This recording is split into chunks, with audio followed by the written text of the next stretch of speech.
I wanted to bring on first from the NEC candidates that we've invited. He's coming onto the show for the third time. He's obviously a massive fan of what we're doing. Gurinder. Hi. How are you doing? I'm good. I'm good. I'm really pleased to be back, and I must be your most often appeared NEC member on this show. You definitely are. I'm really pleased you've come on. What's your view on the priority for the Labour Party at the moment? What do you think the Labour Party's priority is now? I think the priority is to win the next election. It has to be that we've got to get a Labour government into power, and that's the reason for the existence of the party, or one of the reasons for the existence of the party. And it's the one thing we all understand, that in opposition we can't bring about any of the changes we want to see. So we've got to get to that stage. And for me, it's about creating and building that broad church that the party should be. The party has always been a broad church. It's always had people from different traditions within the party who are actually able to coexist and may disagree on various things, but actually come together because we share common values and we want to see change in society. That's got to be the fundamental base of it. Now, we're in a situation now. We lost in December 2019. We lost quite catastrophically. But you know what? That was our fourth election defeat, and we lost in. That's our fourth election we've lost on the trot. Now, two of those we had with Jeremy Corbyn as leader, but two of them Jeremy Corbyn wasn't leader. Yeah? And I think I don't buy into the argument that all of our problems started with the election of Jeremy Corbyn as leader, or with momentum coming on the scene, or anything like that. I don't buy into that. I believe that actually we have a more fundamental problem about connecting with the electorate, and about making sure that our offer is right and things like that, and our organisation is right. And in terms of where the NEC comes into this, so the NEC is the most senior governance body within the party. I think there are various things, and I'm thinking, what does that mean in terms of the current where we are now? I think governance, we've got to have good governance, and that's the things I've talked about in the last couple of meetings that I've been on, and it's got to work. And I came up with a bit of a slogan, governance has got to work for the members, not the few. It's got to be about trusting people. It's got to be about putting people at the heart, our members at the heart of everything we do. And the conversation we've been having has had some impact. So at the last NEC meeting, myself and John Lansburn, and actually a lot of members on the NEC raised various issues to do with governance. And after the meeting, David Evans wrote to all the NEC members, said, right, we understand that we've got some concerns about this. He's asked us to put down what kind of things, what kind of suggestions we're making to him, so he can start looking into them. So I think we are knocking on an open door, and it is in our power to actually make some of these changes. And for me, there's got to be transparency, in everything we do. There has to be a presumption that information is shared, not hidden away. That's where you start from. There has to be accountability. At the moment, other than a NEC election every 2 years, there's no way of holding an NEC member to account. Now, I committed right from when I first stood 3 years ago to producing regular reports and stuff. So I've been doing a monthly report detailing all the meetings and other events I've been attending. I've been doing some quick notes after each of the NEC meetings, just to let people know what's going on in there. But I want to be able to share more information and tell you more, but actually we're not allowed to. There's a lot of information we're not allowed to share. But other than me sharing that information, there are no other mechanisms for holding NEC members to account, and we've got to find mechanisms to be able to do that. Can I ask you a little question? I want to bring in others, so I, I, I'm just trying. I'm aware there's quite a few other people here, but I just wanted to ask you, when you say you asked David Evans for this to be looked at, this governance issue and accountability, what would you do if he says, "Oh, I've looked at it and there's nothing we can do"? What can you do as an NEC member to push the General Secretary and the officers to actually change something? I mean, it sounds like you trust that he's going to do something, but we've seen in the past, I'm sure NEC members have asked for things to be done before and nothing's happened. So what power have you got to actually make something change? I think NEC members have got the power to make things change if they act collectively. And what we saw at the last meeting was across the spectrum, people were saying the same thing. They do want to see these changes, and I think he's picked up on that. There are things which are required to be done by the parties, which the party's not doing. For example, in the terms of reference document for the NEC meeting, for the NEC, there is a requirement to have a scheme of delegation. That's never been produced. Yeah?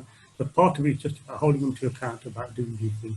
Part of them, if we want to make sure our party fit to fight an election is representative, it has proper diversity and stuff.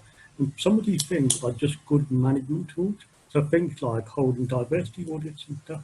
If any good organisation would do that, any organisation with who wants to make sure that it is representative of the people it seeks to represent would do diversity audits, and where there are deficiencies would come up with action plans. So some of these things, they are. It's about whether we want to move forward or not, and I think that there is a groundswell of opinion within the NEC that they do want to move forward. So I think if the NEC want to do that, it will happen.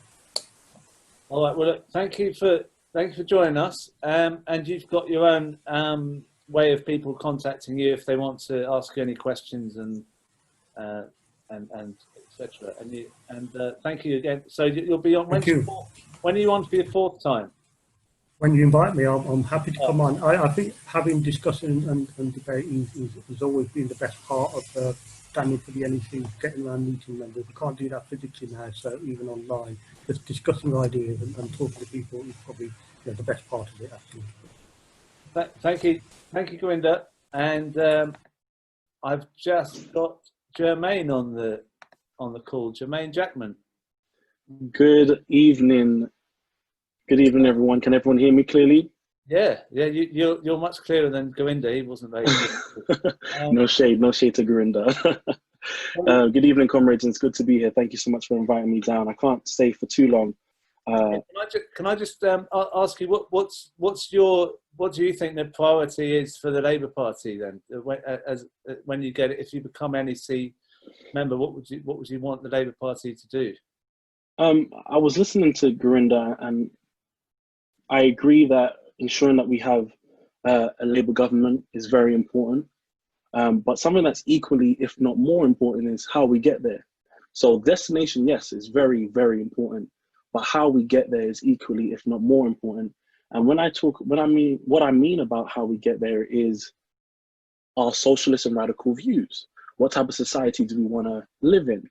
How do we hold the government to account? What arguments are we putting forward? How are we creating a better environment within the party? So you would see the anti-immigrant rhetoric that the government and the media that have been pushing out recently. The Labour Party need to be outspoken and stand in solidarity with our refugee asylum seekers and our migrant brothers and sisters who are fleeing war and conflict in search for a better life. How we get there is by ensuring that we have zero tolerance to all forms of racism. We've seen nasty and disgusting abuse to some of our Black MPs. We've seen Afrophobia and anti-Black racism rife within our party, but no one's but an eyelid. So how we get there is very important. How we get to win an election is very important, and we need to be real and authentic as a party. We can't be seen to be cozying up and to the Tories or trying to pander to voters who won't even vote for us in the first place. We need to be real, authentic, radical, and socialist, and we need to stay and stick with our anti-racist values. Last week, I'll be quick, but last week I launched my NEC campaign, and I spoke about my 5 key pledges. And those 5 key pledges were a zero tolerance. Well, it was a robust complaints procedure that was fit for purpose with a zero tolerance approach to all forms of racism, sexual harassment, transphobia, and other forms of discrimination. I spoke about furthering party democratization and members' participation in shaping policy, because I saw that there was many times that votes and motions put through conference didn't end up in the manifesto and weren't taken forward. So we really do need to stick by that. Implementing political education conferences. There's one thing that I love about conference, and there's many things that I hate about conference in September. And it's hearing the same MPs talk about the same topics over and over and over. And I think that what would be great is if we actually have conferences throughout the year where we can actually develop our skills, learn a bit more, educate ourselves on ideologies, topics, debates, Black socialism, different forms of ideologies, so we can become actually proper activists. So when we're knocking on doors, we're debating people on the doorstep and persuading them, yes, the party to vote for is Labour. And that's why I think it's very important that we have political education conferences, but also the Bernie Grant Leadership Scheme and the Joe Cox Women in Leadership Scheme need to be invested in properly. And my final 2 recommendations was increasing accessibility in CLP meetings. Just the smallest thing as investing in a proper sound system, so those with hearing or impaired hearing can actually participate in some of the meetings as well. Yeah. And then my final one is supporting the campaign for a radical Labour government. And again, that's talking about mobilizing activists, grassroots voices, reaching out to local communities. I heard Boxhole CLP is working with a food bank. Yeah.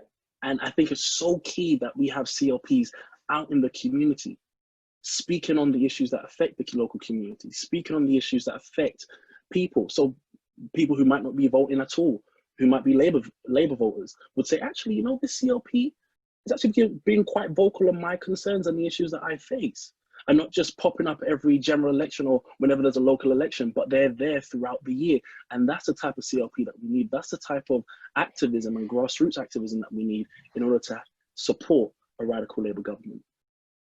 Well, you've done a good pitch there. I was trying to keep it away from the pitches, but Sorry, I had to unload it. I had to unload it. And no, it's good. And I know you say you've got to go off, and you look like you're. Was that banana? What was in there? Oh no, it's orange juice. Orange juice with ice. It's trying to, and I've got my fan in the background. I'm heating up. Heating up. All right. Well, thank you very much for coming on. And thank you very much. Come back again for another chat. Absolutely. And this is one of the things that I think all NEC members should, even if I don't get elected, I do hope all NEC members take this on board, that they need to be more accessible. And one of the things that I would love NEC members to look at is maybe doing monthly Zoom meetings, open Zoom meetings, and inviting members from across the country to hold them to account. So NEC members can actually be transparent and not come across as, oh, we're the echelons of the Labour Party. But no, we're with the members. We represent the members, and we're there. And I'm there for you to hold me to account. And that's the type of NEC that we need. Yeah. All right.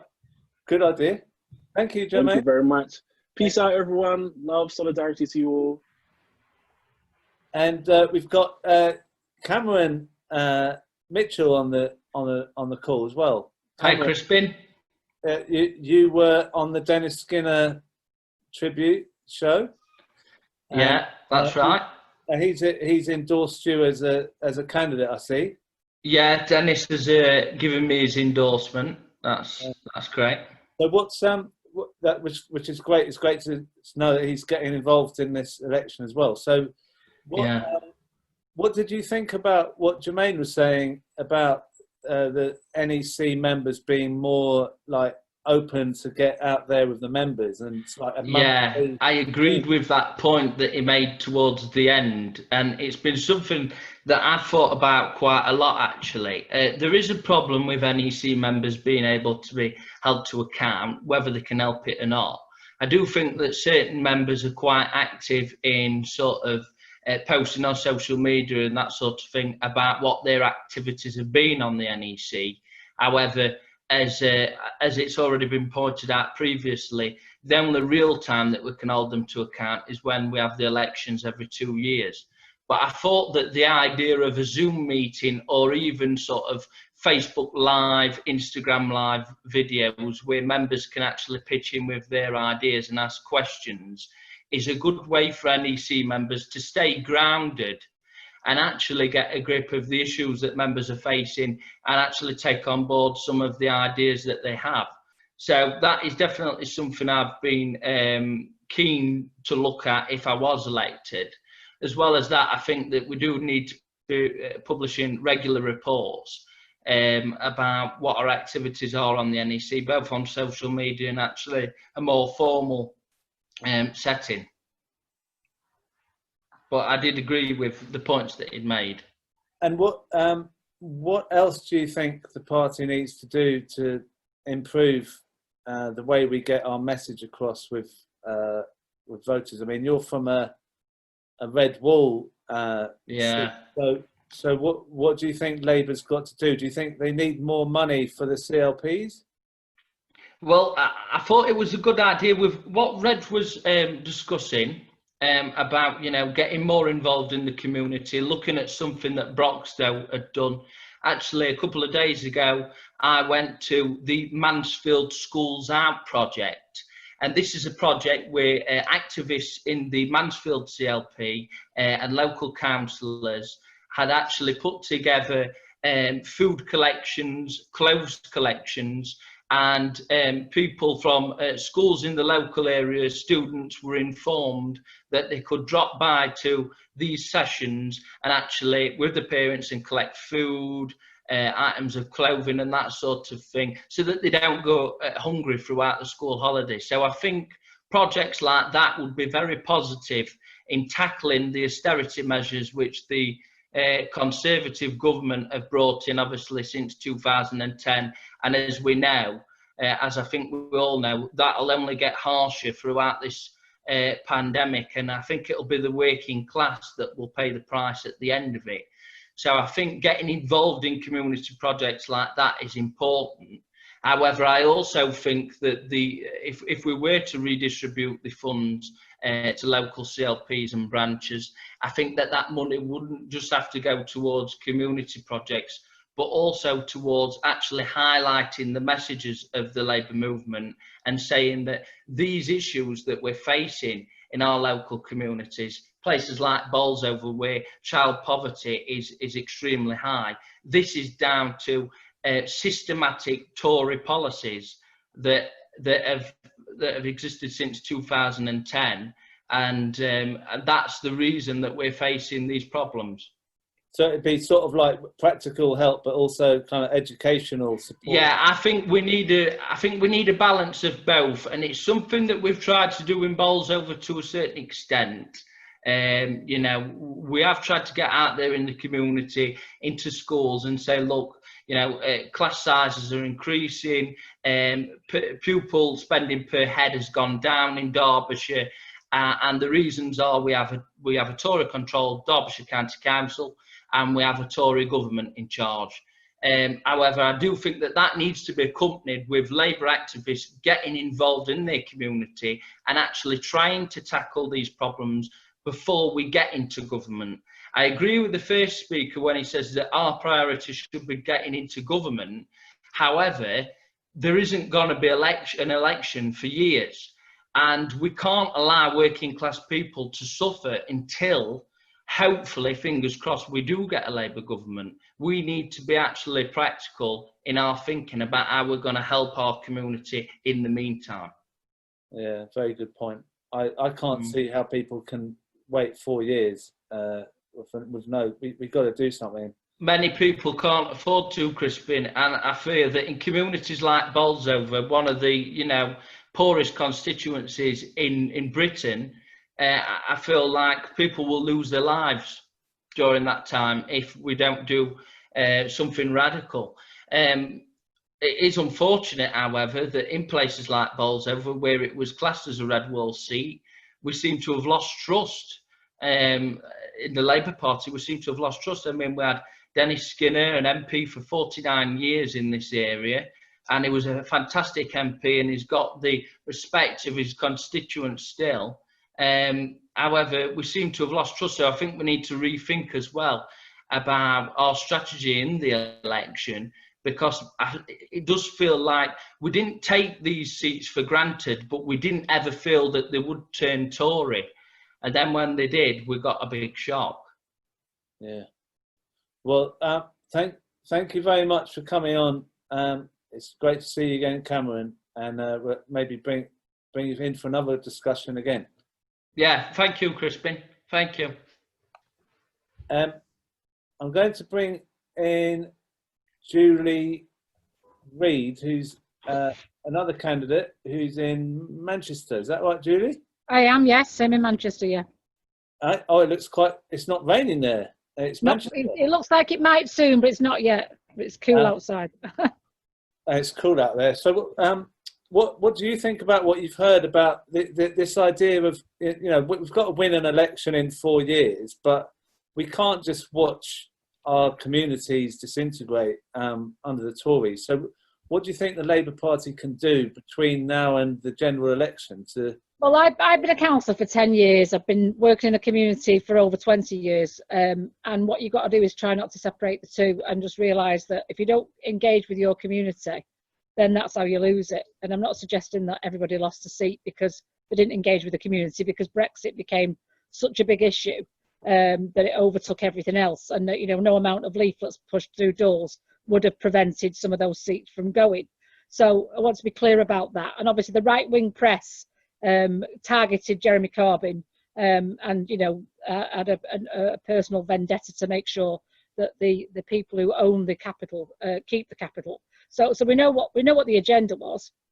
And obviously I was a supporter of Jeremy Corbyn at the time, but I cannot sit down and watch us lose a fifth election. It's just not possible. You know, people are going out Monday to Wednesday now and getting £10 off the meals. Now, that might say, oh, there's a con there, but people see that. You know, what Boris Johnson is doing at the moment with, you know, his entourage is populism. It's basically, what do people want? And we'll give it to them. But all those billions have got to be paid for. So at some point, this is going to come back to roost, and it'll come back to roost in people's jobs when the furlough scheme ends in October, and it'll come to roost when the economy goes through the floor. So, you know, people are fickle. The electorate are fickle. And basically they will turn turtle on people, you know, on the turn of a coin. And that what we need to do is be ready for that. So, for example, Debenhams employees were sent by text redundancy notices yesterday. Shops are shutting right across town centres. They are, you know, they're literally, everybody's using this as an excuse, COVID, as an excuse to shut everything down. And what we've got to be doing is be there for people. We have to be there for people when they have nothing. What I've been doing with my other members within the community and tapped into various organisations within our community, there's not a bit of my ward that I don't know about. That social media is absolutely crucial. That you need to be on social media, you need to be known through the area, and it's hard work. It means you're available 24 hours sometimes. You know, they'll tag you on Facebook. What are you going to do about it? What are you going to do about it? And that's what the NEC's got to do as well, is you've got to be available to the people at all times. If you're not, and you leave a vacuum, somebody else will fill that vacuum. And it might be a far-right party, or it will be somebody else, like the 1930s, between the wars. I teach as well, you know, and I teach about history. And basically, there will be somebody else who will fill the vacuum when the economy goes through the floor, which it will. And, you know, this will be a winter of discontent, because when the furlough scheme ends in October, there will be mass redundancies on a scale that we have not seen since Thatcher in the 80s. So we have to be there to pick up the pieces and to be there for people and to tap into every area and know what's going on. Right. So, and what do you think about the NEC? Because the NEC, you're a councillor as well. I get the feeling that they have a lot of work on their plate, people on the NEC. They've got loads of emails coming in. I mean, if there's 500,000 members, that's a lot of emails. I'm not saying 500,000 all email at once, but it's a lot of that, and a lot of emails don't get replied to. I mean, I'm not criticising NEC members for that. Do you think NEC members should have support either with staff to help them or some kind of financial wage? Oh, no, I don't. I think that's never been the role of the NEC. I just mean you've probably got a job and a counsellor. Yeah, I have, and I don't have staff. MPs have staff. I don't have staff. But do you think that's not too much work? So you couldn't really. Of course, it's too much work, but it's my job. So it's just what you have to do. In the same way that I was teaching from home and I was available to my students, you know, during the lockdown, right up until the time when they were given the grades, that you need to be available. If you're not available, then you're not doing the job properly. It's as simple as that. I think at every level of the Labour Party, you have to be available to the members to answer their questions. And asking for staff is just, it's not possible. The party can't afford that. Oh, come on. The party's got loads in the bank. Well, look, we're going to need any money that we've got. We're going to need to campaign with. We're going to need to be prepared for an election at any time. Yes, it might be in 4 years. It might be a lot sooner. It will depend what happens within, you know, after austerity kicks in, which invariably it will, when they've spent more billions. You know, Jeremy Corbyn promised all sorts of things. He didn't promise £10 off meals. That would have been called some kind of socialist enterprise, and he would have been accused of doing the wrong thing by it. This will have to be paid for, and at some point, that it will come back to roost on the Tories, and we will have to be there to pick up the pieces. Yeah, we all work hard. I mean, Labour members are amazing, the amount we do.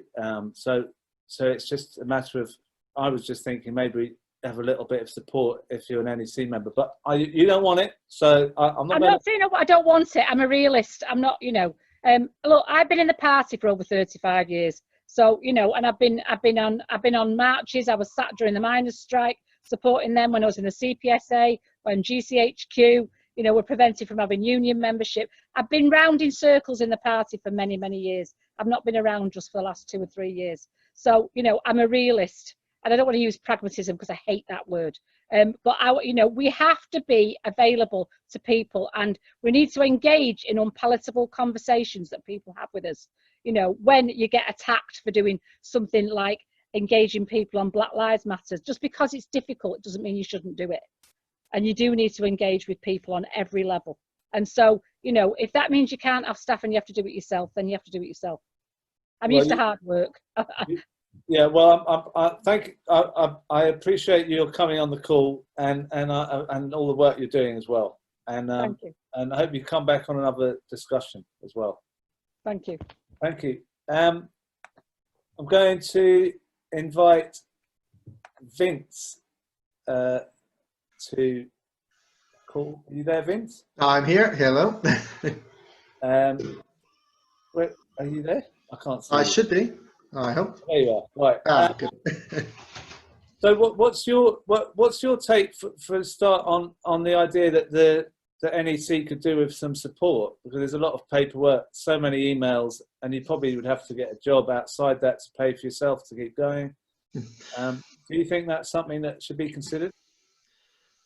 I think, like Julie said, being on the NEC is a big responsibility, but actually most of the resources our party has should be directed into winning elections. And I'm not just talking about the general election there, because actually we're in government and we're in opposition up and down the country at the moment, including in local government. And if we win those races, if we win those elections, that's when we make the biggest difference in people's lives. So I don't think, even though it might help NEC members be more responsive to emails and things, that should be our party's priority. I'm not saying it should be number one on the list. I'm just saying that if NEC members had support, then they might be able to be engaging more with members and making members more enthusiastic and less turned off. I mean, if you write to an NEC member 5 times or so and they don't reply, then you might think, what's the point? Whereas if the NEC member replies straight away and saying, "What lovely to hear from you, please contact me again," then the member is going to be much happier and would probably stick around. That was really all. But yeah, and I think that's a big challenge for the NEC. Because even in a theoretical world where the NEC had staff, because of the amount of members in our party, it would be very hard to reply to individual emails, although I try my best as an NEC member, as I think everyone on the NEC does. I think we've got to look at new ways of NEC members engaging with members.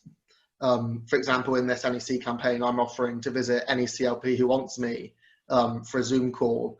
And if I was elected to the NEC, I'd be looking to do sort of regional meetings with members. So not just to get a big national picture, but actually to connect with members on the ground, to ask them what's happening in their region, what's working well, what's not working well, so that we can feed that back to the leadership and also use that in thinking about how we develop the party. Because I cut my I say my political teeth in Plymouth, which is obviously this is a marginal city, and one of the things that I learned there is actually when you have councillors, MPs, and party officers who are responsive, that really engages the membership, even if you can't respond in the minutiae to everything. If you're there, if you're available, if you're reaching out rather than waiting for people to come to you, that can help engage members. And I think that would be a really good thing, not only to engage active members in the party, but actually to pull members who maybe are a bit wary of getting involved in the party and bring them in. Well, yeah, I think that the resources, I believe, are not there to engage members in the way that we could. So something would have to change, I think, with funding of some sort.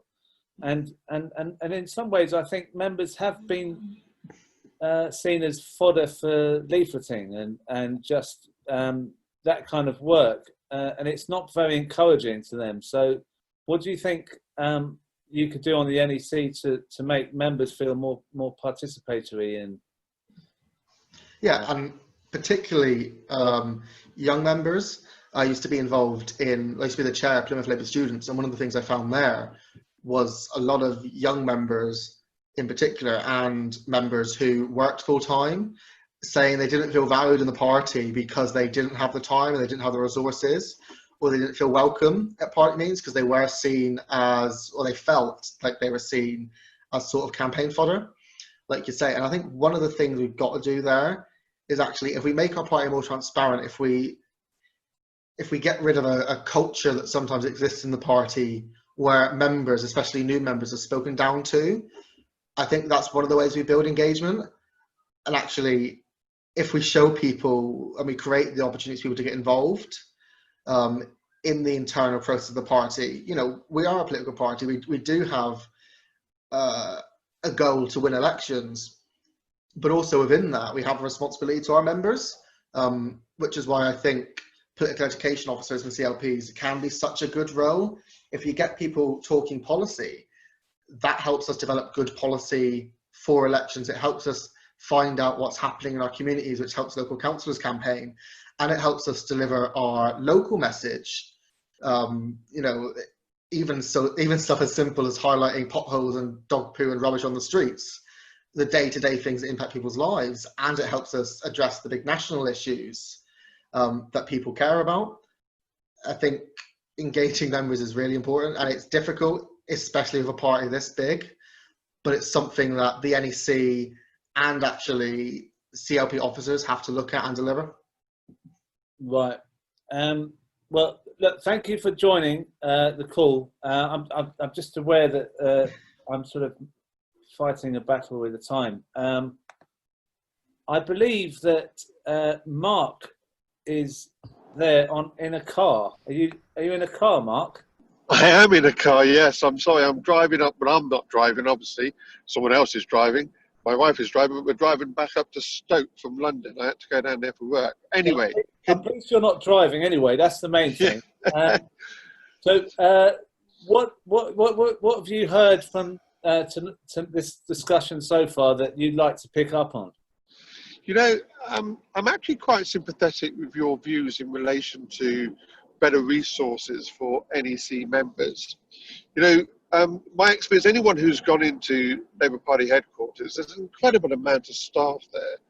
And I don't think it really takes much imagination to think that maybe some of the staff there could actually assist directly assist individual members and help them to do what is an incredibly important job.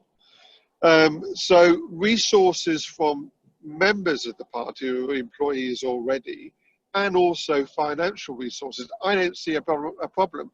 You know, there's an incredible amount of, there seems to be a lot of legal actions going on at the moment, a lot of money being spent on legal actions. And maybe let's hope that in the future we're not going to be doing much of that, and that money can actually go towards helping the NEC and individual members of the NEC do their job and do their job better. It is incredibly hard work working on the NEC now, and we've got to remember that the NEC is broken down between those volunteers who go on the NEC, but there's also a lot of people who work for trade unions who have been allocated roles around the NEC. They're all obviously paid employees, and it's part of their job, and they also may have the resources of the trade union behind them. Whereas individual members, ordinary people, be it retired or working full time, who give up their time to go work on the NEC, don't have any of that and any of that support. And so if you're a post worker, or you know, an ordinary person that probably doesn't have a lot of money to go down to London, to go to NEC, to work there and to do all the resources, it does cost a lot. And I think it prevents people from actually volunteering to go on it. So yes, I am sympathetic to what you say, Crispin. But also I think we have to be realistic about what's happening on the NEC at the moment. That, you know, my experience of the NEC is that a lot of agreements and a lot of stuff is taking place, and really decisions are made long before they hit the agenda of the NEC table. And I think that's something that we need to clamp down on quite heavily. We need to really almost take control back from the party structure. And I think that that's going to happen more and more in years to come, and give it back to the NEC to make sure the NEC has the power to do what is necessary. When I say what is necessary, it means engaging more with members.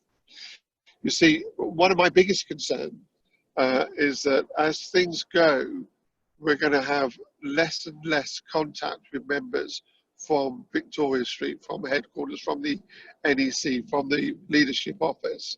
I can only give you a recent example of a recent visit by the leader to Stoke-on-Trent.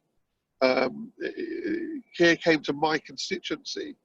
He was 5 minutes down the road from where I live.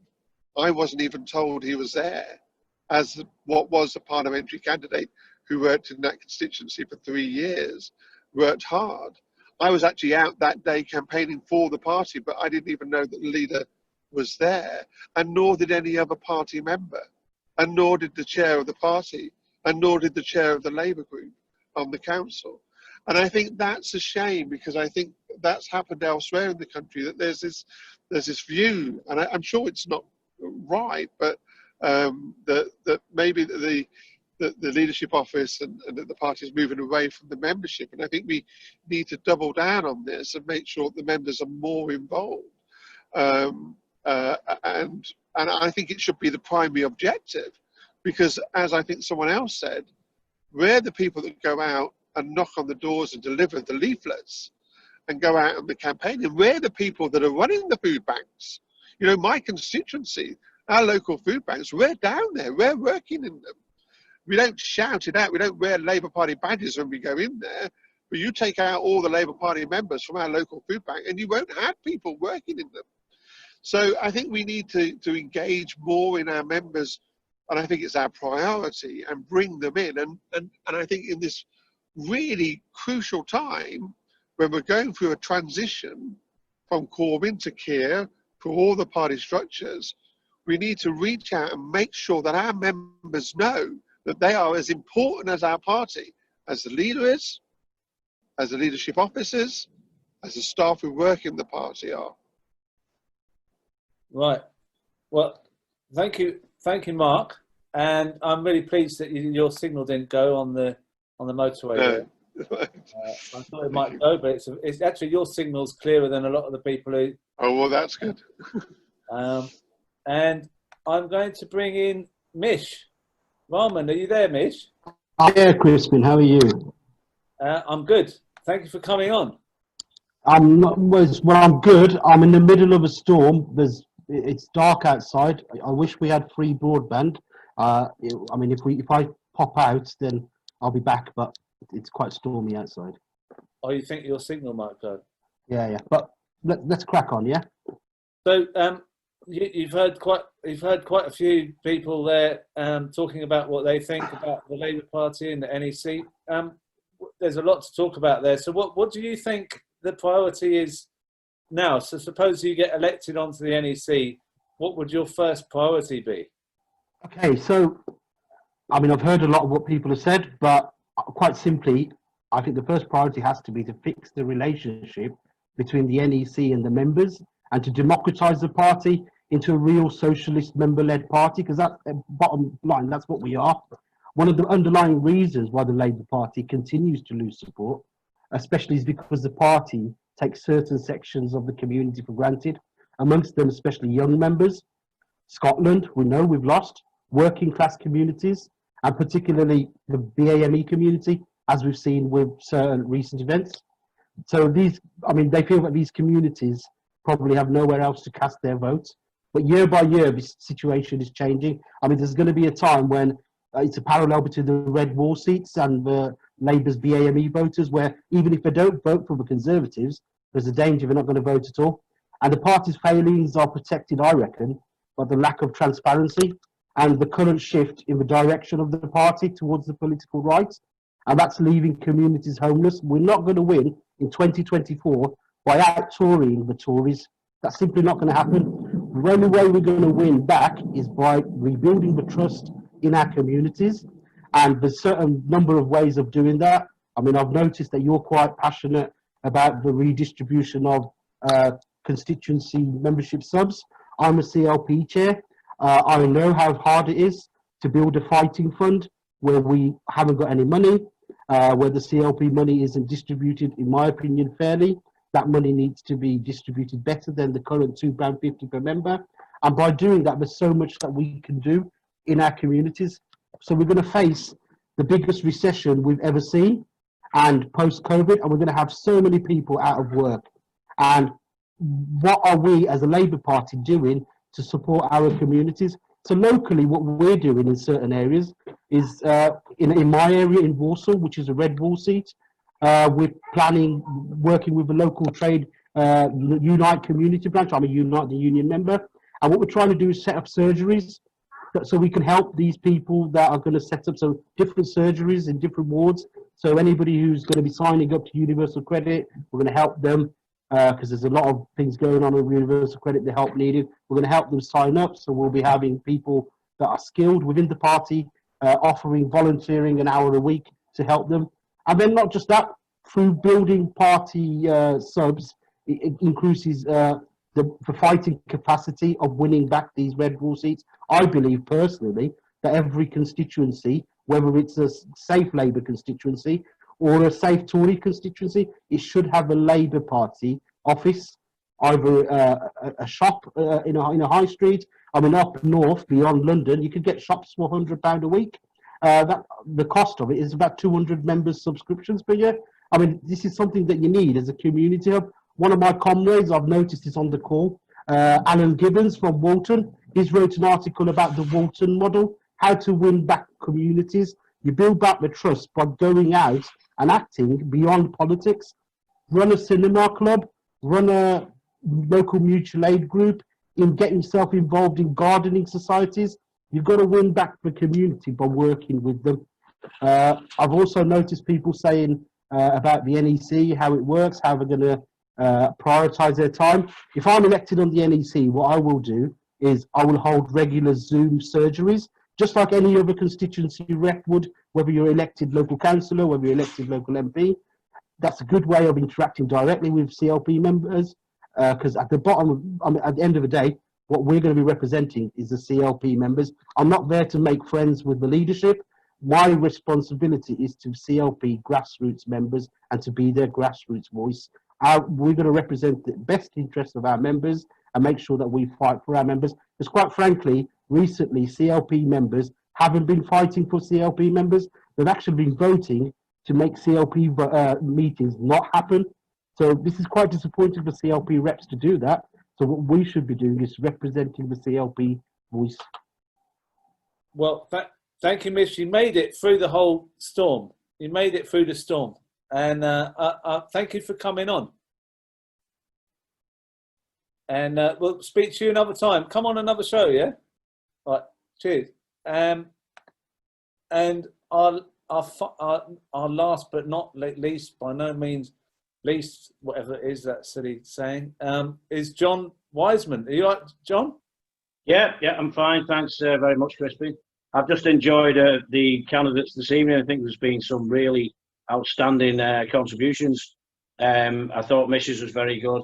I thought the young gentleman from Cameron from the East Midlands was excellent. Similar community to mine in St Helens, ex-mining. It basically introduced myself. I'm Councillor John Wiseman. Been active in the party 20 years. Hold on a minute, John. Yeah, we're not doing any pictures in this one. I'll go on. I was waiting. I just thought I was doing the intro. We're just doing the old. I'll ask you the question. What do you think needs to change in the party? How can we improve democracy? I think we've got a fundamental problem in democracy in the party. I think the MPF, even though I used to be on it, doesn't engage in policy enough. I think somebody's already mentioned it, that the sovereign rule of conference has been overruled, and that's disengaged the NEC members from the actual members that get elected to conference to take key decisions. I think at the moment we seem to have people sat in London not engaging with the grassroots, as we got tonight, grassroots members. I think we don't engage our members enough and empower them enough. And what I mean by that is we don't make them as stakeholders. Now, the old CLP model, I've always been a fan of. I come from Unite. I'm on the National Labour Liaison of Unite.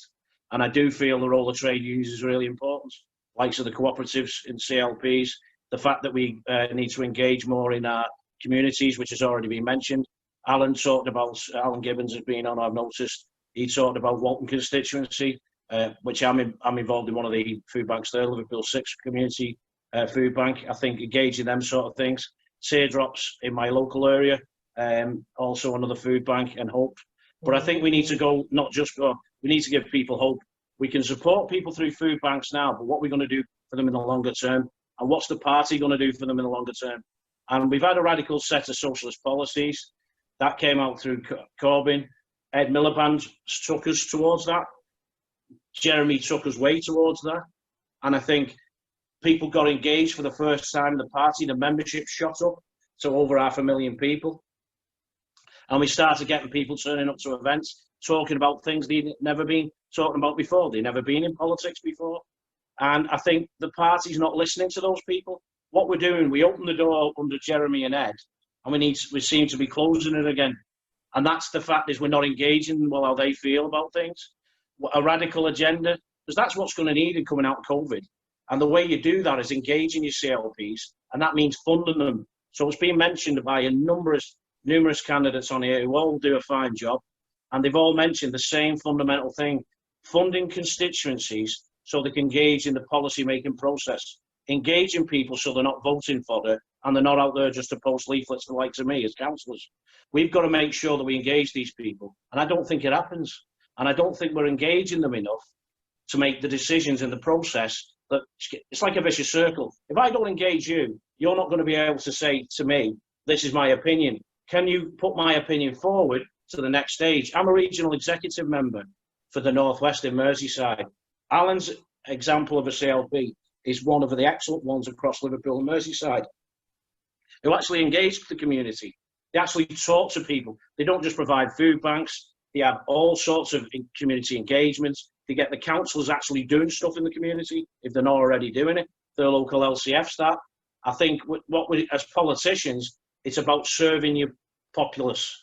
You're serving your community, as Julie's mentioned, Cameron's mentioned, Mish has mentioned. It's not just talking the talk, it's walking the walk. So as an NEC person, I won't just give you regular reports. I'll try and come and talk to you. And I think other people have said the cost of travel. I think you're right what you say, Crispin.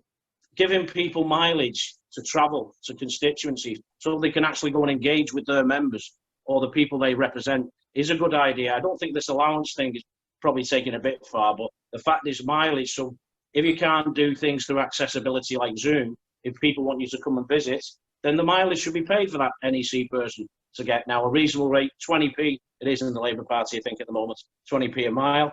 But if it's sub-regional, maybe that should be the tax rate, 45.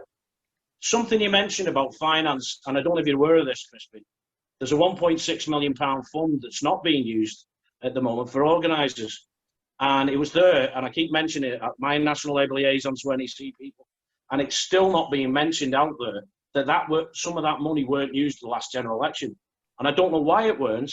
I know we have community organisers. We've got an excellent one in the North West, Daniel Lewis. But the point is, that money's there to be used, and it weren't used the last election. And we wonder why we lost seats. And it weren't just the fact that we didn't throw enough money at it.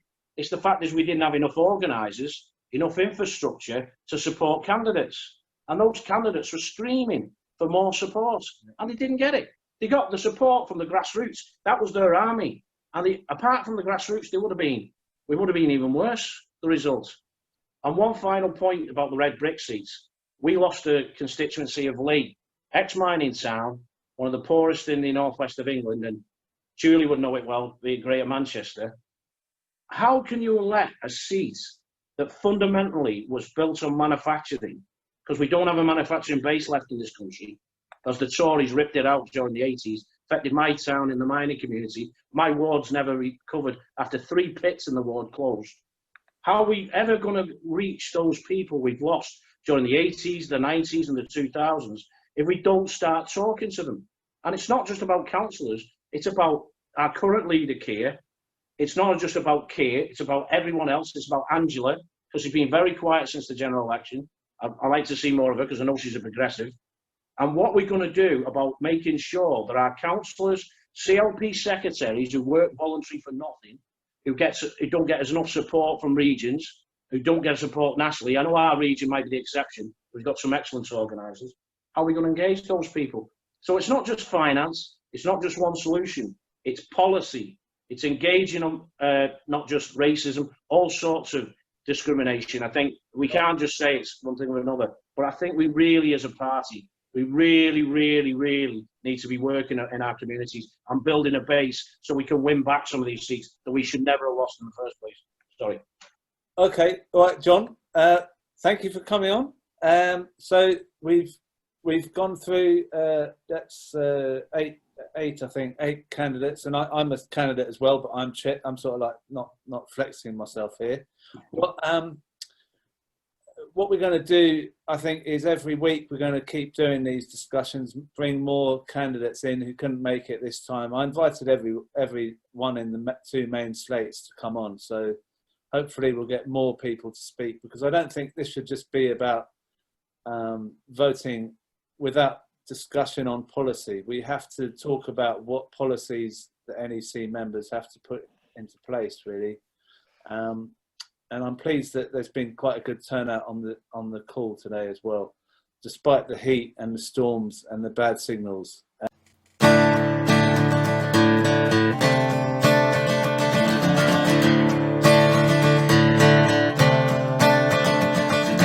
We believe in freedom, the freedom to be free, to do whatever you want to in our democracy. We want you to believe in what we all believe in, our kind of freedom, the right kind of freedom. So I'm sorry, Mr. Robson, that's the wrong colour of freedom. I'm sorry, Comrade Wielden, you're the wrong kind of comrade. We want you to believe in what we all believe in, our kind of freedom. The leader's kind of freedom. Lie, lie, lie, lie, lie, lie, lie, lie,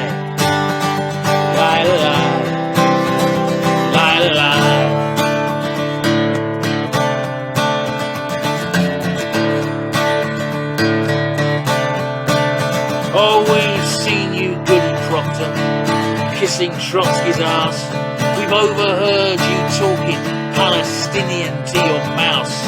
You clearly don't believe in what we all believe in, our kind of freedom. The right kind of freedom. So we're cutting off your noses to spite your face. We're cutting off your activists to keep you in your place. We want you to believe in what we all believe in, our kind of freedom. The right kind of freedom. Lie, lie, lie, lie, lie, lie, lie, lie, lie, lie, the Witchfinder's song.